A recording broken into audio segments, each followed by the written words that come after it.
Hello అందరికీ ఎలా ఉన్నారు? Welcome back our channel Shyam Lalitha cooking vlogs. ఈరోజు నేను ఆఫ్టర్నూన్ వరకు ఏం చేశానో వ్లాగ్ అయితే పెడతాను, చూసేయండి. వీడియోలోకి వెళ్ళే ముందు నా ఛానల్ని లైక్ చేయండి, షేర్ చేయండి, సబ్స్క్రైబ్ చేసుకోండి. మార్నింగ్ బ్రేక్ఫాస్ట్కి సేమియా ఉప్మా అయితే చేశానండి. ముందు మా బాబుకి పెట్టేసి స్కూల్కి పంపేశాను. ఆ తర్వాత నేను మా వారు టిఫిన్ చేసి టీ పెట్టుకుని తాగేసామండి. ఈలోపు మా చింతలు లేచింది. మాకు ఒక పాప ఒక బాబు అండి. మా బాబుకి 4 years, మా పాపకి 3rd month. ఇప్పుడు మా చింతలకి ఫీడ్ చేసి పడుకోబెట్టేశాక మళ్ళీ వంట స్టార్ట్ చేశానండి.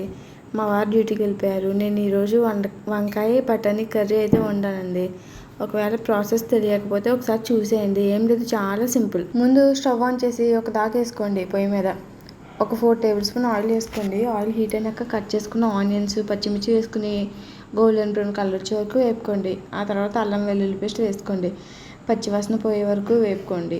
ఆ తర్వాత కట్ చేసిన వంకాయ ముక్కలు వేసుకుని అవి నూనె పైకి తేలే వరకు కొంచెం మగ్గించుకోండి నూనెలోనే.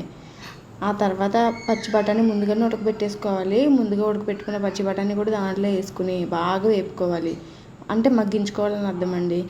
ఆ తర్వాత కారం, ఉప్పు రుచికి సరిపడా వేసుకుని కొంచెం చిన్న టీ గ్లాస్ వాటర్ వేసుకుని ఆ వాటర్ కొంచెం కొరకతా ఉడికినప్పుడు ధనియాల పొడి, గరం మసాలా వేసుకుని బాగా మగ్గించుకోండి. నూనె పైకి తేలే వరకు మగ్గించుకోవాలి. ఆ తర్వాత కొత్తిమీర వేసుకుని ఫైనల్గా కర్రీకి ది ఎండ పెట్టండి. అంతే, టేస్టీ వంకాయ బఠానీ కర్రీ రెడీ అయిపోయింది. ఇది రైస్లోకి కాదు, చపాతీలకు కూడా చాలా బాగుంటుందండి. ఈలోపు మా అక్కగాడు అయితే వచ్చేసాడు. మా బాబుకి భోజనం పెట్టి మేము కూడా భోజనం చేసాం. బాయ్.